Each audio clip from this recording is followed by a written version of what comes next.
अस्सलाम वालेकुम। Faisalabad programme news net के साथ मैं हूं आपका मेज़बान मोहम्मद बिलाल डोगर। आज का प्रोग्राम, आज का मौजू हमारा होगा कॉटन, क्योंकि इस वक्त अगर बात करें तो कॉटन की जो फसल है वो कमोबेश मार्केट में आने को तैयार होगी। लेकिन उससे पहले एक बड़ा सवाल निशान कि एक वक्त था जब हम 1 करोड़ 40 लाख बेल्स को टच करके पूरी दुनिया में बरामदात के अंदर कॉटन बरामद करते थे। अभी भी बरामदात के अंदर हमारे पास कॉटन मौजूद है, लेकिन मुल्क की ज़रूरत पूरी नहीं हो पा रही। हमारी डिमांड कमोबेश 1 करोड़ से ज़ायद है, जबकि मुल्क के अंदर पैदावार 1 करोड़ से कम। गुज़िश्ता साल कुछ अच्छी पैदावार हुई जो कि 70 लाख को टच करती दिखाई दी, लेकिन उससे पहले देखें तो यही तादाद 50 लाख से भी कम हो चुकी थी।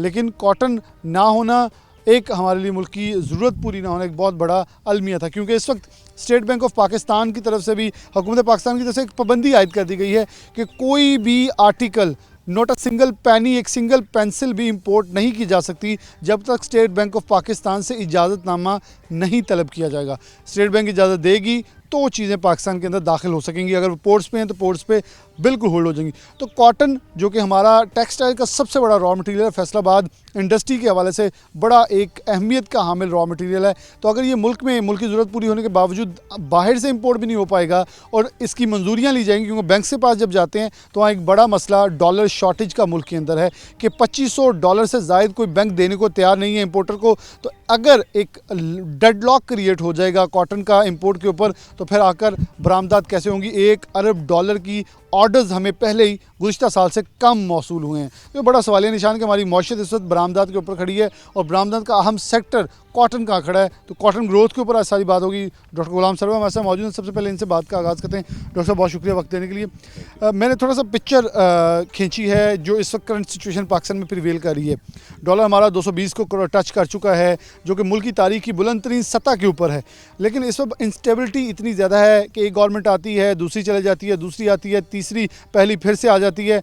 लेकिन आलमी अदारे हमारे साथ ताउन करने के लिए तैयार नहीं हैं। और जो ख़ास तौर पे बरामद हमारे ग्राहक हैं बैरून मुल्क बैठे, इस वक्त पूरी दुनिया में डिमांड है कि वो इंपोर्ट करना चाहते हैं, लेकिन हमसे नहीं इंपोर्ट अब करना चाह रहे, क्योंकि उन्हें लगता है कि आपके मुल्क के अंदर इस वक्त इतनी कैपेसिटी मौजूद नहीं है कि वो हमें कुछ चीज़ें से। और कॉटन हमारा इस वक्त टेक्सटाइल का सबसे बड़ा रॉ मटेरियल है, जो कि सबसे बड़ा बरामदी सेक्टर है। क्या कहेंगे, कितनी कैपेसिटी इसमें मौजूद है कि अच्छी खबर इधर से है कि पिछले साल से कुछ अच्छे बेहतर हो सकते हैं, 1 करोड़ को टच कर सकते हैं, इससे बढ़ सकते हैं, और मौजूदा सिचुएशन? बिस्मिल्लाहिर्रहमानिर्रहीम। सबसे पहले तो मैं आपका मशकूर हूँ कि आपने मुझे बात करने का मौका दिया। तो अगर हम पिछले साल का देखें तो पिछले साल जो है ना 7.4 मिलियन बेल्स जो तो वो हुई थी, जबकि हमारा टारगेट जो था 10 मिलियन बेल्स का था। तो इस साल जो है ना एरिया का टारगेट भी गवर्नमेंट ने इंक्रीज़ किया और साथ में जो प्रोडक्शन है वो 11 मिलियन बेल्स का टारगेट हमने रखा है। तो इसका जब सोइंग सीज़न शुरू हुआ तो जो इसकी सोइंग थी काटन की वो कंपैरेटिवली बेहतर हुई। पंजाब में अगर हम देखें तो वो 16% जो है ना ज़्यादा एरिया पे कपास लगी। फिर जो है सिंध में एक मसला आया कि उधर पानी की शार्टेज थी सोइंग के वक्त। फिर बाद में कुछ हमारे जनूबी पंजाब के एरिया में भी ऐसा हुआ। तो सिंध में जो स्पेशली है वो 13% एरिया कम हुआ। तो ओवरऑल अगर हम देखें तो वो तकरीबन 6% एरिया इस साल ज़्यादा लगा है। और दूसरा ये है कि पिछले साल काटन के लिए जो था मौसम काफ़ी फेवरेबल रहा। इस साल जो है ना जब से पहले शुरू में था कि पानी की शार्टेज थी, अब मसला आ गया कि मानसून की जब बारिशें शुरू हुई हैं तो बहुत से एरियाज़ में कपास को नुकसान हुआ है। स्पेशली हमारा जो बहुत अच्छा एरिया है फोटाबास वगैरह, उधर बारिशों से जो है ना काफ़ी नुकसान हुआ है। तो उसमें नुकसान जो ख़ास तौर पे जो अगेती कपास थी उसमें बारिशों के बाद जो है ना दो चीज़ें हुई। एक तो जो है ना कुछ फंगस की डिजीज़ उसमें बिल्टिंग भी है, और जो पछेती कपास थी या जिसको मौसमी कपास कहते हैं, मई की सोइंग थी, तो उसमें ये हुआ कि वो उसमें वाटर लॉगिंग यानी वो पानी में डूब गई। कपास में ये होता है कि ये पानी को इतना पसंद नहीं करती, तो जब 48 घंटे तक पानी कपास में खड़ा रहता है तो पौधे सूखना शुरू हो जाते हैं। तो इन हालात में अगर ज़मींदार जो है ना वो पानी को खेतों से जल्दी निकाल दें तो कपास को बचाया जा सकता है। लेकिन जब ऐसी सूरत हाल पैदा हो कि बहुत ज़्यादा बारिश हो जाए और कोई ऐसी जगह ना बचे जहाँ पानी निकाल सके, हर तरफ पानी हो, तो फिर पानी निकाला भी नहीं जा सकता। तो इसलिए जो मौसम है ना वो बहुत ज़्यादा जो है ना इस पर असरअंदाज होता है। इस वक्त कीड़ों का कोई बहुत बड़ा मसला नहीं है अभी तक, लेकिन सबसे बड़ा जो इस वक्त में चैलेंज है वो बारिशों का है। तो अगर अल्लाह ताला हमें अपने हिफ्ज़ अमान में रखे, और बारिशें हैं चाहिए भी होती हैं लेकिन मुनासिब हों, पानी की शार्टेज भी ना हो और ये मुनासिब हो, तो इंशाल्लाह हम जो है ना एक्सपेक्ट करते हैं जिस तरह पिछले साल की निस्बत हमारा थोड़ा एरिया बढ़ा है तो हमारी पैदावार भी अच्छी हो जाए। सब अगर बरामदात की तरफ जाएं तो हमारा इस वक्त सारा सेक्टर इसके ऊपर डिपेंडेंट मौजूद है, यहाँ खड़ा है। लेकिन कपास की पैदावार के ऊपर भी बात की जाती है कि पाकिस्तानी कॉटन के साथ इंपोर्टेड कॉटन मिक्स की जाती है तो फिर ही काबिल इस्तेमाल होती है, अदरवाइज़ इसका लचक या इसका खिंचाव इतना ज़्यादा नहीं हो पाता। तो इसके ऊपर क्या है कि क्वालिटीज़ डिफरेंट की जा रही हैं या इस वक्त कोई डिफरेंट क्वालिटी आई है जो पाकिस्तान खुद मुख्तारी थे अपना धागा तैयार कर सके? नहीं, ऐसा नहीं है। पाकिस्तान की जो कपास है ना वो बेहतरीन क्वालिटी की है। जो इंटरनेशनल स्टैंडर्ड्स हैं उनसे भी हमारा जो स्टैंडर्ड है वो बेहतर होता है, क्योंकि जो स्टैंडर्ड हमने रखे हैं कि जो है ना 28 मिलीमीटर जो है ना उसकी लेंथ होनी चाहिए स्टेपल की, इसी तरह फाइननेस का है, उसकी स्ट्रेंथ का है, वो कंपैरेटिवली बेहतर है बहुत से मुल्कों से। कुछ कपास है जिस तरह हम कहते हैं कि वो इजिप्शियन कॉटन है, उसका मिक्सचर है। लेकिन ये हो रहा है कि अब जो है ना दूसरे सिंथेटिक फाइबर्स हैं वो ब्लेंड हो रहे हैं कॉटन के साथ। तो ये क्वालिटी वाला जो इशू है वो इतना अच्छा। क्वालिटी में एक चीज़ है जो हमें प्रॉब्लम कर रही है, वो है कंटेमिनेशन। जो दूसरी डेबरे प्लांट के और कंटेमिनेशन है उधर मंडियों में हो जाती है, खेतों में चुनाई के वक्त होती है, वो हमारा इशू है। क्योंकि वो दुनिया में 1 से 2% जो है ना वो होती है, लेकिन हमारी 6 से 7% है, जिससे हमें उसका बहुत ज़्यादा लॉस होता है। और इसके साथ जो है ना पिंक बोलवर्म, ये भी कपास की क्वालिटी को डिटीरियोरेट करता है, ख़राब करता है, उससे रेट उसका कम मिलता है। तो इन चीज़ों को हमें मद्देनज़र रखना होगा।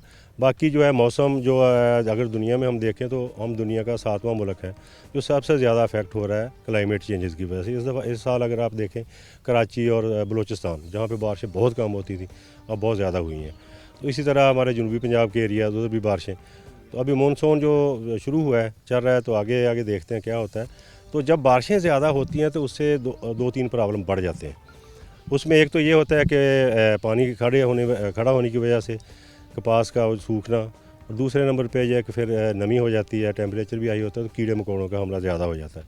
और सबसे बड़ा इसमें इशू ये आता है कि जड़ी बूटियाँ बहुत ज़्यादा ग्रो करती हैं, उनका कंट्रोल बड़ा मुश्किल होता है। और वैसे भी जड़ी बूटियाँ कंट्रोल जो है ना बहुत 3 बड़े चैलेंजेस हैं हमारे लिए कपास में, जो हर सीज़न में हमें फेस करना पड़ती है। उसमें एक तो जड़ी बूटियाँ, इनका कंट्रोल बहुत मुश्किल हो, दूसरे नंबर पे सफ़ेद मक्खी, और तीसरे पे हम कहें तो पिंक बोलवर्म है। इन तीनों चीज़ों को हम मैनेज कर लें, और प्लस जो है ना हमें बहुत ज़रूरत है कि हम क्रॉप जोनिंग करें। जो हमारे कपास के एरियाज़ है वहाँ पे कमाद, मकई और राइस वगैरह ये ना लगाएं। अदरवाइज़ भी हम अगर देखें तो ये जो फसलात हैं इनको ज़्यादा पानी चाहिए, और हमारे पास पानी की बहुत कमी है। अच्छा, अगर हम इस वक्त करंट सिचुएशन देखें तो कमोबेश अगर एरिया बढ़ा है तो अगर गवर्नमेंट इसके ऊपर अभी से गौर करे तो क्रॉप जोनिंग हो सकती है, क्योंकि लोगों को अच्छा माल, अच्छे पैसे मिले हैं, इसके प्रॉफिट मिला है अच्छा कॉटन में से, कपास में से, तो लोग इधर कन्वर्ट हुए हैं। तो ज़राअत के ज़रिए लोगों को रोका जा सकता है कि उन्हें प्रॉफिट मेंटेन रहे, जो उन्हें सब्सिडाइज कुछ चीज़ें मिलें, तो यहाँ स्टैंड कर सकते हैं। बिल्कुल ऐसा है कि कपास जो है ना उस पर जो सपोर्ट प्राइस है वो गवर्नमेंट ने फ़िक्स की हुई है। और इस वक्त जो रेट है तकरीबन कोई 7,000 7,500 चल रहा है।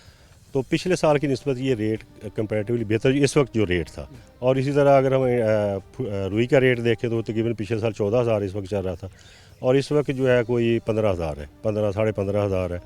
और इंटरनेशनल मार्केट में भी पिछले साल का अगर हम कंपेयर करें इस टाइम का, जुलाई का, तो वो तकरीबन कोई 98 सेंट्स पर पाउंड था, जो इस वक्त जो है 121-22 पे चल रहा है।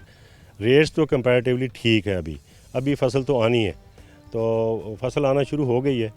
तो अल्लाह ताला बेहतर करे कि जो है ना रेट जो है ना वो मेंटेन रहे। अगर इन रेट्स को देखते भी हैं ना तो जितना रुपया डाउन हो रहा है ना तो उस रुपये की वैल्यू नहीं है। और दूसरा ये है कि इनपुट्स जो है ना बहुत महंगी हैं। अभी भी खाद जो है ना वो ब्लैक में मिल रही है, यूरिया 27-28 रुपये, एक तकरीबन 1,000 रुपये वो ब्लैक में है। DAP है तो वो 11,000 को। तो ये इस तरह पेस्टिसाइड है, उनके रेट कई गुना बढ़ गए। आखिरी सवाल ये है कि जो आपने सेंट्स की बात की, इस अमेरिकन कॉटन बड़ी, न्यूयॉर्क कॉटन की जो कीमत है बड़ी बुरी तरह से हिट हुई है, 100 सेंट से भी नीचे आके 90 सेंट के ऊपर खड़ी है, क्रूड ऑयल गिरा हुआ है। तो क्या ये कोई ख़तरनाक अलामिया तो नहीं है? पाकिस्तानी कॉटन 24,000 से 16 पे आ गई है, तो अगर मार्केट में आई, अगर डिमांड, ये रेट कम होता है तो फिर अगले साल तो मज़ीद हम डैमेज हो जाएंगे। कॉटन में तो हमेशा ये होता है, वैसे मार्केट का रूल है कि डिमांड सप्लाई जो है ना वो दोनों चीज़ें अफेक्ट करती हैं रेट्स को।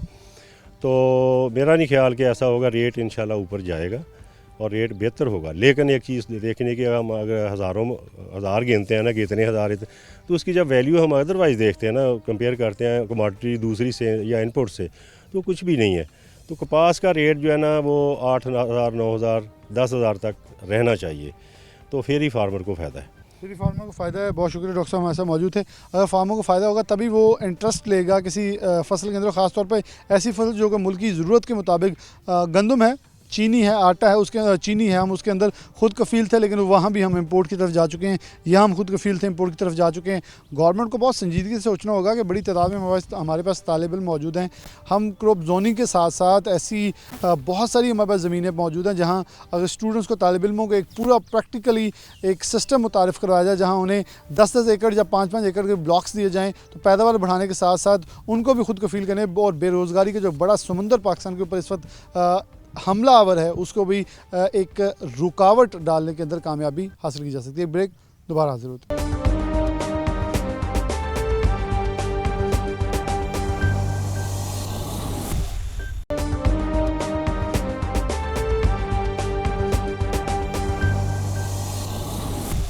वेलकम बैक नाज़रीन, दोबारा से प्रोग्राम के अंदर खुशामदीद कहते हैं। हमारे साथ अयूब रिसर्च के जो रिसर्चर्स हैं वो मौजूद हैं, उनसे और ख़ास तौर पर तालिब इल्म जिनका एक पूरी कंपेन चल रही है, जिनको एक टास्क दिया गया है कि यहाँ से सीखेंगे, सीखने के बाद जाने के हमारी फील्ड्स के अंदर हमारी इस पैदावार को बढ़ाने के अंदर कारआमद और सूदमंद साबित होंगे। इनसे बात करें, लेकिन सबसे पहले रिसर्चर की तरफ बढ़ते हैं। अस्सलाम वालेकुम। वालेकुम अस्सलाम।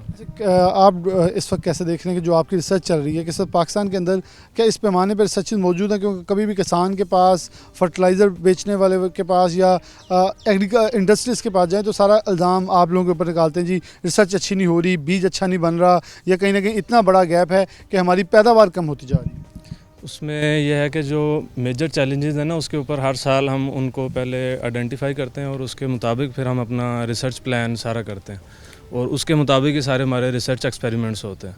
और ये जो आपका क्वेश्चन है कि ज़िम्मेदार या इल्ज़ाम हमारे ऊपर आता है, उसकी वजह ये होती है कि ये रिसर्च जो है ना, ये एक साल का प्रोसेस नहीं है।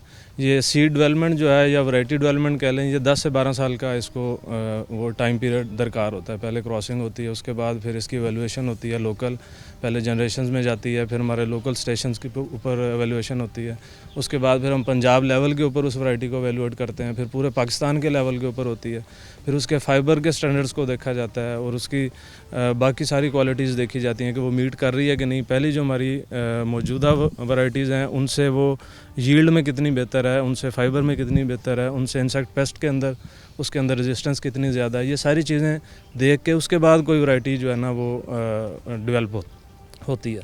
तो उसके अंदर जो अभी हमें मेन इश्यूज़ है, आपको पता है कि कॉटन के अंदर सबसे ज़्यादा जो इंसेक्ट पेस्ट का इशू है, तो इंसेक्ट पेस्ट के लिए भी हम वैरायटीज़ डेवलप कर रहे हैं। पहले सिंगल बीटी जीन्स थी, तो अब हम ट्रिपल जीन के ऊपर काम कर रहे हैं। उसके अंदर जो है ना पिंक बॉलवर्म पिछले 3-4 साल में अगर हम देखें तो बहुत बड़ा थ्रेट रहा है कॉटन के लिए, तो इसका साइकिल ब्रेक नहीं होता, उसके लिए भी कंपेन चलती रही है, सारा कुछ होता रहा। तो उसके अगेंस्ट जीन जो है हम इंट्रोड्यूस कर रहे हैं अपनी वैरायटीज़ के अंदर कि, और हमारे पास ऐसा मटेरियल अभी मौजूद है कि जिसके ऊपर पिंक बॉलवर्म बाकी सारे फील्ड के अंदर होता है, लेकिन उन वैरायटीज़ के अंदर मौजूद नहीं होता। तो ये हम कर चुके हैं और इसको ये अभी डेवलपमेंटल स्टेज के अंदर है। पहले यूनिफॉर्म होगी, फिर इसको हम टेस्ट करेंगे पूरे पाकिस्तान के लेवल के ऊपर। इंशाल्लाह 2-3 साल में, अपकमिंग जो ईयर्स हैं 2-3, इसके अंदर इंशाल्लाह हम ऐसी वैरायटी देने के काबिल होंगे। और दूसरी चीज़ जो इसके अंदर है वो वीड्स का इशू है। ज़िम्मेदार को बहुत ज़्यादा वीडिसाइड यूज़ करनी पड़ती है, या वीड्स इसको जो है ना, लेबर हमारे पास है ही नहीं, लेबर या शॉर्टेज है या उसकी कॉस्ट बहुत ज़्यादा हमें पड़ती है। तो उसके लिए भी हमने एक जीन इंट्रोड्यूस कराया है, ग्लाइफोसेट टॉलरेंस जीन। तो जो ग्लाइफोसेट टॉलरेंट वैरायटीज़ हम डेवलप कर रहे हैं, उसके भी यही आउटपुट होगा कि हमारी जो लेबर है बहुत सारी बच जाएगी और उन वैरायटीज़ के ऊपर हम अगर ग्लाइफोसेट स्प्रे करेंगे वीड्स को कंट्रोल करने के लिए, तो वो वैरायटीज़ भी रेजिस्ट कर सकती हैं ग्लाइफोसेट के असर को।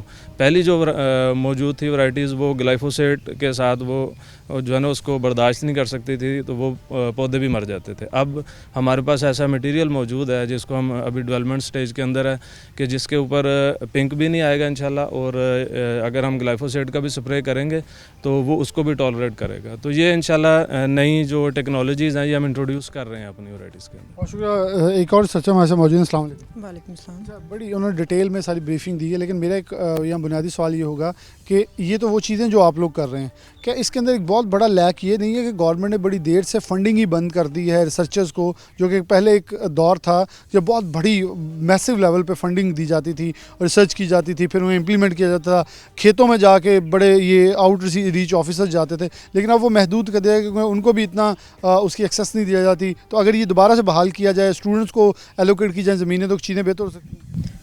बिल्कुल रिसर्च जो है वो फंड्स के साथ ही जो है ना वो चल सकती है, लेकिन इसके बावजूद जो है वो हम लोग अपने लिमिटेड वसाइल के साथ जो है ना वो अपने जो भी मसाइल हैं कॉटन को, उसके ऊपर जो है वो काम कर रहे हैं।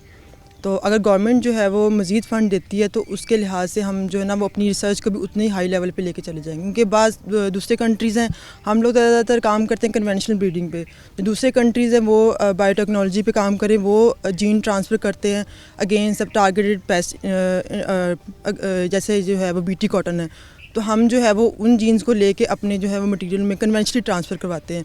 अगर यहाँ पे भी वैसी ही फंडिंग दी जाए तो हम भी ऐसी ही लेबॉर्ट्रीज रन करें और ख़ुद से यहाँ से जीन जो है वो अपनी जो है वो ट्रांसफ़र करवा सकते हैं। आपके ख्याल में कि इस वक्त अगर चाइना या दीगर बड़े ममालिक देखें तो ज़राअत के ऊपर सबका फोकस ज़्यादा होता चला जा रहा है as compare to other industries, food industry और ज़राअत के ऊपर हमारा इंटरेस्ट क्रिएट अभी हुआ नहीं, लेकिन अभी सोचा जा रहा है, तो ये ना हो कि वो मुल्क ज़्यादा चल जाए फिर हम देखें कि हमारे पास, क्योंकि इस वक्त हम खुद कफील थे कॉटन में, चीनी में, इसके अलावा गंदम में, मकई में, अब हम बाहर से इंपोर्ट कर रहे हैं। अब मकई अच्छी होगी, वो एक्सपोर्ट होना शुरू होगी।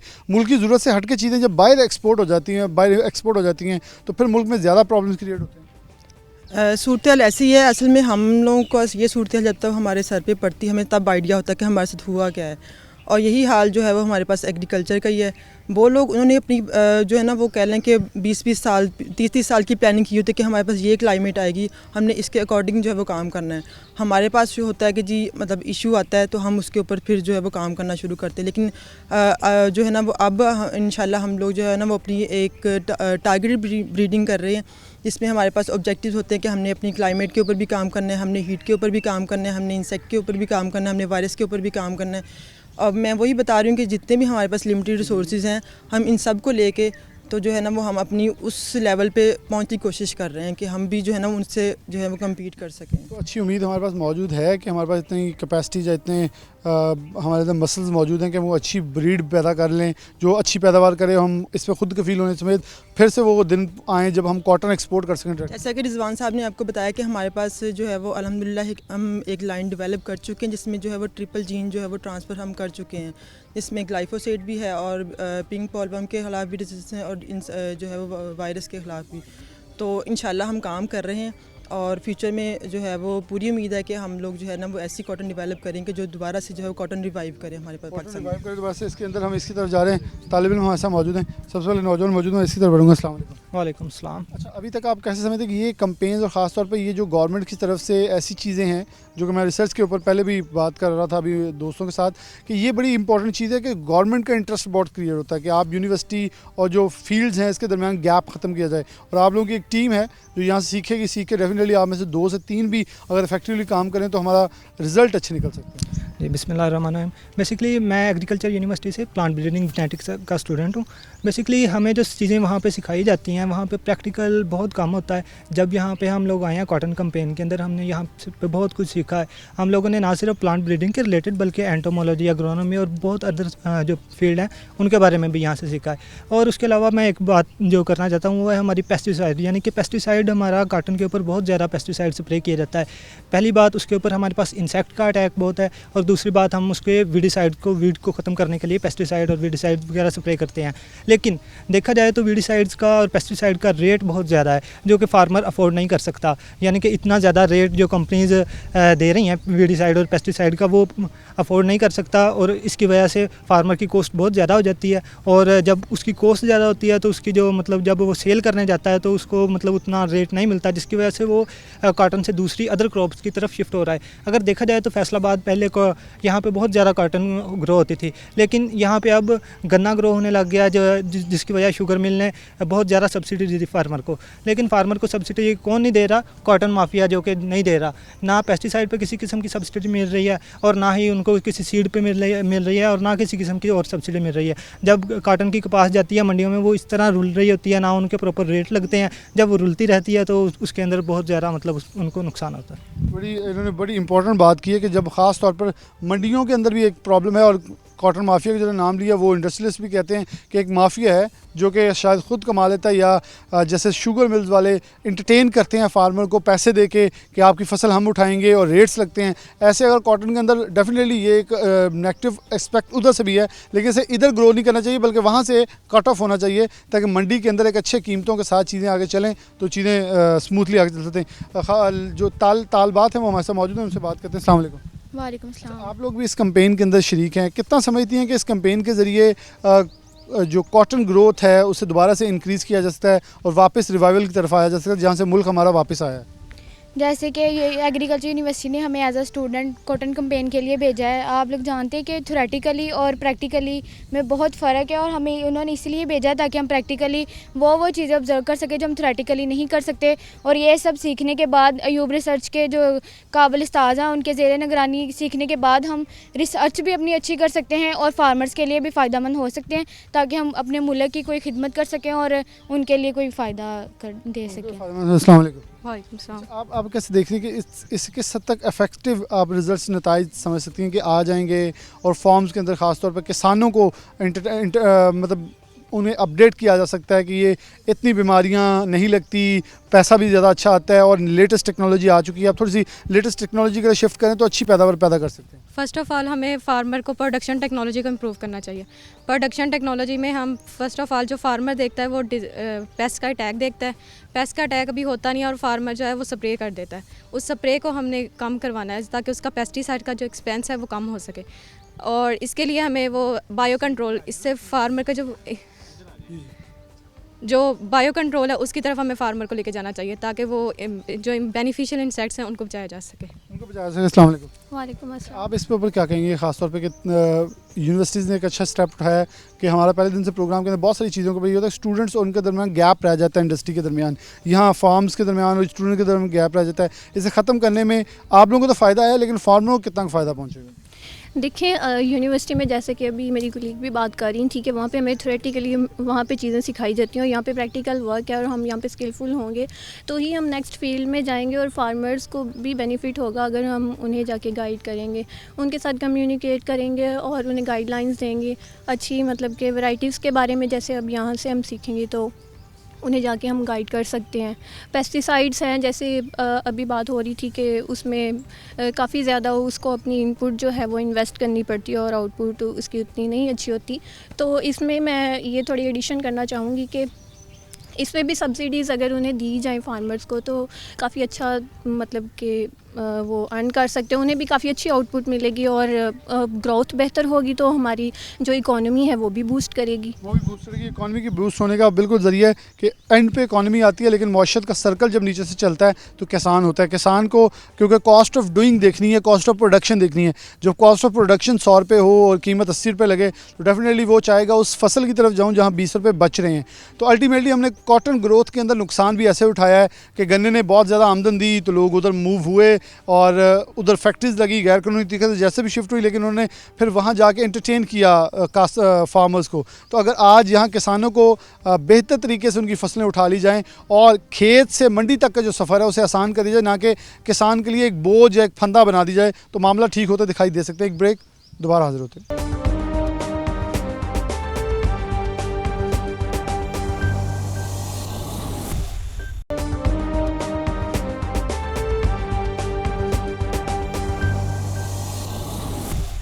वेलकम बैक नाज़रीन, दोबारा से प्रोग्राम के अंदर खुशामदीद कहते हैं। बात करें कॉटन कपास की पैदावार के ऊपर और उसकी यील्ड के ऊपर आने वाले दिनों में, क्योंकि इस फसल की जो इस वक्त मार्केट में आने का सिलसिला वो शुरू हो चुका है। डॉक्टर खालिद साहिबान हमारे साथ मौजूद हैं, इनसे आगाज़ करते हैं। डिप्टी डायरेक्टर और असिस्टेंट डायरेक्टर जो हमारे साथ मौजूद हैं, तो बहुत शुक्रिया वक्त देने के लिए। कैसे देख रहे हैं कि इस वक्त आप अगर कुछ हिसाबो किताब हम लगाएं तो कहाँ खड़े हैं कपास के अंदर, क्योंकि उम्मीद की जा रही है कि अच्छी पैदावार, क्योंकि गुज़िश्ता साल से 1000 ऊपर आया, गुज़िश्ता साल पिछले साल से बेहतर आया, तो जितनी कीमत ऊपर जा रही है उतना किसान टेक केयर अच्छी कर रहा है कपास की। तो लग रहा है कि हम जो गवर्नमेंट का टारगेट 11 मिलियन का उसको टच करते दिखाई दे रहे हैं। जी बिस्मिल्लाहिर्रहमानिर्रहीम जी, बहुत शुक्रिया सिटी 41। कपास जो है ये हमारे मुल्क की अहम फसल है और नकद आवर फसल है, और पिछले सालों से इसकी पैदावार में जो है वो कमी वाक़या हुई है। उसकी कई वजूहात हैं। एक तो मौसमियाती तब्दीलियाँ हैं और दूसरा जो है हमारे पास जो जेनेटिकली मॉडिफाइड जो एडवांस लाइनें हैं सीड की वो नहीं है। और उसके अलावा जो है हमारा काश्तकार जो है वो अपना जो है मिक्स्ड क्रॉपिंग की तरफ चला गया है और हमें जो है चुनाई के वक्त इसकी लेबर नहीं मिलती, लेबर जो है वो अवेलेबल नहीं होती, तो इस वजह से जो है कॉटन का एरिया जो है वो कम हुआ है। लेकिन पिछले साल कॉटन का एरिया जो है ज़मींदारों को अच्छा रेट मिला है और काश्तकारों ने जो है अर्न किया है और पैदावार भी जो है हमारी एवरेज पैदावार जो है उसमें 4 मन की इंक्रीज़ है पंजाब की पैदावार में। और इस साल जो है एरिया जो है वो फैसलाबाद ज़िले का ही बड़ा है और पंजाब का भी जो है वो 2-3 लाख एकड़ रकबा जो है इसमें इजाफा हुआ है। और इस साल रेट भी बहुत अच्छा है कॉटन का और काश्तकार जो है फसल की देखभाल भी अच्छी कर रहे हैं और उस पर जो है इन्वेस्ट भी कर रहे हैं और लगता है कि आने वाले दिनों में जो है हमारी जो है कॉटन के लिए अच्छे सुहाने दिन आ रहे हैं। और उसमें जो है हमारे पास ऐसी वैरायटीज़ भी अब आ गई हैं जो ग्लाइफोसेट रेजिस्टेंट हैं, उनमें CKC 3, 4, 5, 6 यहाँ तक ये हमारे पास वैरायटीज़ आ गई हैं और ये वैरायटीज़ ने पिछले साल जो है यील्ड में काफ़ी अहम किरदार अदा किया है। एवरेज पैदावार में 4 मन का इजाफा होना बड़ा खुश आइंद है। तो जाहिर है कि जब काश्तकार को पैसे बचेंगे तो लाजमी बात है कि जो काश्तकार जो है वो उस फसल को काश्त करेगा। तो इस तरह इसकी एक वजह ये भी है कि शुगर मिल एसोसिएशन जो है वो अपने काश्तकारों पे इन्वेस्ट करती है कि अगर वो गन्ना लगाना है तो उसको वो सीड भी देते हैं, फर्टिलाइज़र भी देते हैं और उसको जो है वो अपना खाद भी देते हैं और अच्छी वैरायटीज़ का पे रिसर्च भी करते हैं। उन्होंने अपने जो है रिसर्च स्टेशन बनाए हुए हैं। तो अगर इस तरह ऑप्टिमा जो है जो ऑल पाकिस्तान टेक्सटाइल एसोसिएशन है वो भी इस फील्ड में आए और वो जो है इस पे रिसर्च करवाए और अपना इस पे इन्वेस्ट करे तो कोई ऐसी बात नहीं कि हमारी जो है फ़ी एकड़ पैदावार में और काश्तकार के मुनाफे में इजाफा ना हो सके। जी अच्छा, आपके समय तो इस वक्त कितना ज़रूरी है, जैसे कपास है, गंदम है, चीनी है, ये 3 वो फसलें थी हम खुद कफील थे, लेकिन आज हम इंपोर्ट के ऊपर आ गए, दालों पे भी इंपोर्ट चले गए, हर चीज़ में तकरीबन हमारी इंपोर्ट शुरू हो चुकी है। लेकिन ये मौजूदा हुकूमत ने चीनी को पाबंदी लगाई तो चीनी की कीमत नीचे आ गई।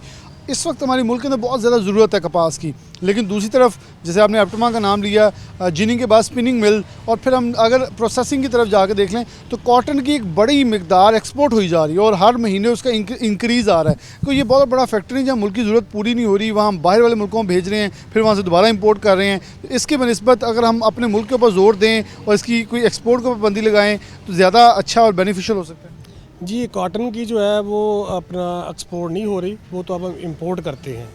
तो कॉटन के तो हम अब इंपोर्टर बन गए हैं क्योंकि उसके हमारा एरिया भी कम हुआ है और पिछले दिनों में इसकी पैदावार भी कम हुई थी।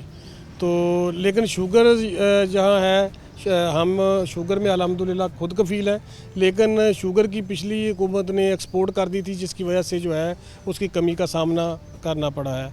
बाकी राइस जो है उसमें हम बहुत अर्न कर रहे हैं, राइस में हमें बहुत सारा जो है ज़रिए मुबादला हम कमा रहे हैं। उसके अलावा जो है गंदम की जो है पिछले साल जो है वो अपना आखिरी दिनों में अगर टेम्परेचर ना बढ़ता तो गंदम की जो है हमने अपना अच्छी पैदावार बतवक्की थी।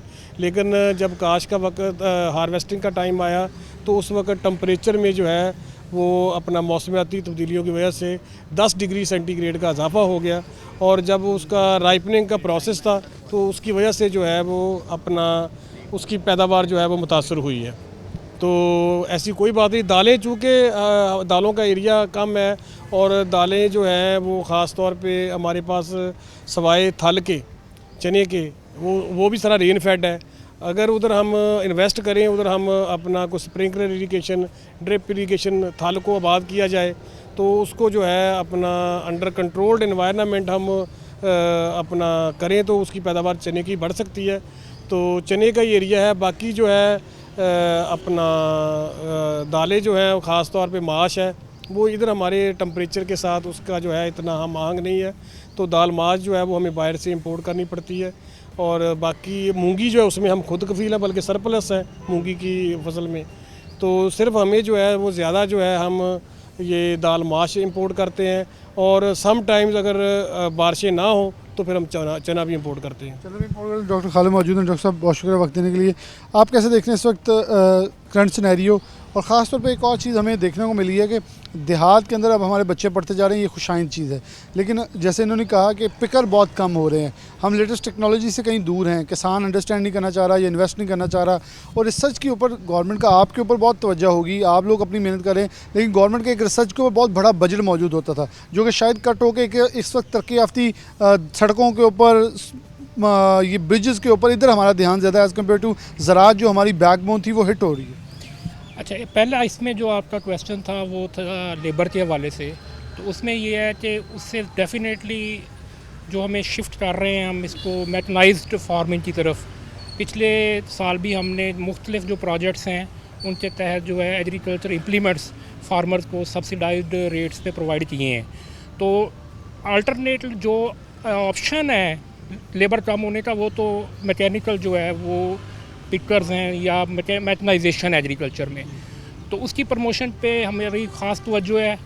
दूसरी जो आपने बात की थी इसके अलावा कि हमारे अगर एरियाज़ के ऊपर देखा जाए तो ख़ासतौर पे क्रॉप जोनिंग के ऊपर, और हम क्रॉप की तरफ बढ़ते हैं तो बीजेस के हवाले से इतराज़ उठा दीजिए। जो इसमें है सबसे बड़ा जो रोल है वो हमारे रिसर्च इंस्टीट्यूट का प्ले करना है कि जैसे क्लाइमेट चेंज हो रहा है, ज़रूरियात चेंज हो रही हैं, डाइवर्सिफिकेशन इस पे काम करें। सीड जो नए हैं जो हमारे मौसमी हालात के मुताबिक जिस तरह चेंज हो रहा है उसके हिसाब से हीट टॉलरेंट वैरायटीज़ जो टॉलरेट करें मुख्तलिफ स्ट्रेस, बायोटेक और ए बायोटेक दोनों स्ट्रेसेस को टॉलरेट करें, इस तरह की वैरायटीज़ बनानी चाहिए।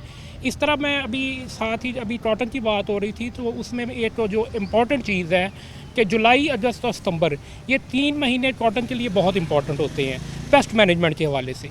तो मैं ख़ुसूसी तौर पे ये इसमें ऐड करना चाहता हूँ, बाकी तो चौधरी साहब ने बहुत डिटेल के साथ आपको बता दिया कि फार्मर्स को इस 3 महीनों में अगर पेस्ट से अपनी फसल को बचा लें, रेगुलर पेस्ट स्काउटिंग करें और उसमें थ्रेशहोल्ड लेवल जो है वो उसको पूरा जायज़ा ले के जो है सही जो मशवरे से जो एग्रीकल्चर डिपार्टमेंट की रिकमेंडेशंस हैं उसके मुताबिक अगर वो पेस्टिसाइड का स्प्रे करेंगे और अपनी फसल को कीड़े से बचा लेंगे तो फिर इंशाल्लाह ताला अच्छी पैदावार जो है वो हासिल हो जाएगी। ये एक बड़ा सवाल आपने जो उठाया है, बड़ी अच्छी चीज़ है, लेकिन होता अमूमन ये था कि रेट कम होता था, किसान तवज्जो हटा देता था। अब रेट अच्छा मिला है तो किसान की तवज्जो रहेगी क्या? क्योंकि इस वक्त अगर हम डॉलर देखें वो बेकाबू है, इंटरनेशनल मार्केट में जो यूके की न्यूयॉर्क कॉटन है वो क्रैश करके कहीं 90 से भी नीचे जा चुकी है। पाकिस्तानी कॉटन में कम से कम 8,000 का डिप आया, 24,000 तक बिकने वाला बेल इस वक्त 16,000 पे आ चुकी है। तो और कीमतें कायम नहीं रहती, नीचे ऊपर जाने की बजाय नीचे जाती हैं, तो फिर तो डेफिनेटली किसान भी तवज्जो हटाता दिखाई देगा। नहीं, उस पर यह है कि गवर्नमेंट देखें ना अपने इनिशिएटिव जो हैं वो भी साथ साथ चला रही है। पेस्टिसाइड्स हैं अगर वो रेट उसके बढ़ते हैं तो साथ उस पर सब्सिडी भी गवर्नमेंट प्रोवाइड करती है। तो जो इनपुट्स हैं उन पे सब्सिडी भी गवर्नमेंट प्रोवाइड कर रही है। मकसद ये है कि जो टाइमली इनपुट का यूज़ है और राइट टाइम पे वो इंश्योर करना चाहिए।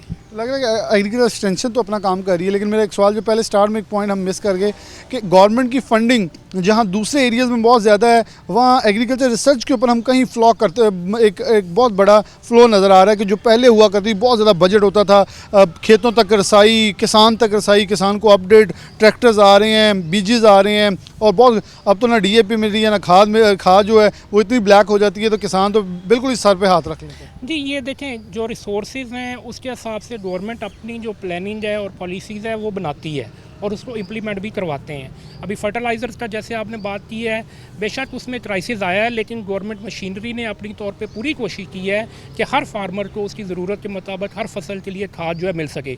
इसी तरह दूसरे रिसर्च एंड डेवलपमेंट के लिए भी आपकी बात बिल्कुल सही है कि जितनी फंडिंग होनी चाहिए, जितनी तरक्की याफ्ता ममालिक में है, शायद पाकिस्तान में उस लेवल पर नहीं है। इसमें मज़ीद जो है वो इनको इम्प्रूव करने की ज़रूरत है और गवर्नमेंट जो है वो अपने रिसोर्स को मद्देनज़र रखते हुए कोशिश करती है कि RDAP पे भी जो मैक्सिमम इन्वेस्टमेंट की जा सके, इन्वेस्टमेंट मैक्सिमम की जाए, आने वाले दिन जो है वो बेहतर अंदाज में टैकल किए जाएँ ताकि हमारी इस वक्त क्रॉप जो हैं वो हिट होते दिखा देने पूरी दुनिया में। जैसे 12 प्रोग्राम्स के अंदर चाइना की एग्जांपल दी कि टेक्सटाइल और इन शोबों को छोड़कर एग्रीकल्चर की तरफ तवज्जो दी जा रही, क्योंकि फ्यूचर पूरी दुनिया का इस वक्त खाने की यानी कि ज़रई जिनास के ऊपर डिपेंडेंट होता जा रहा है। वो कपास हो, वो इसके अलावा गन्ना हो, गंदम हो, चावल हो, लेकिन इस वक्त फोकस है खाने वाली आइटम्स के ऊपर या ज़रई इजनास जो जिससे या ज़राअत से पैदा होने वाली जो चीज़ें हैं उसके ऊपर डिपेंडेंसी बहुत ज़्यादा बढ़ी है। हमारे पास $1 अरब के कम ऑर्डर्स जो हैं इस वक्त पाकिस्तान को मिले हैं सिर्फ इसलिए क्योंकि ग्राहक को मालूम नहीं है कि पाकिस्तान के अंदर मौजूद मैन्युफैक्चर्स जो है उसको गैस कितने की मिलेगी, बिजली कितने की मिलेगी या रुई कितने की मिलेगी। वो रुई धागा मिलेगा, वो बनाएगा, मैन्युफैक्चर कॉस्ट क्या होगी।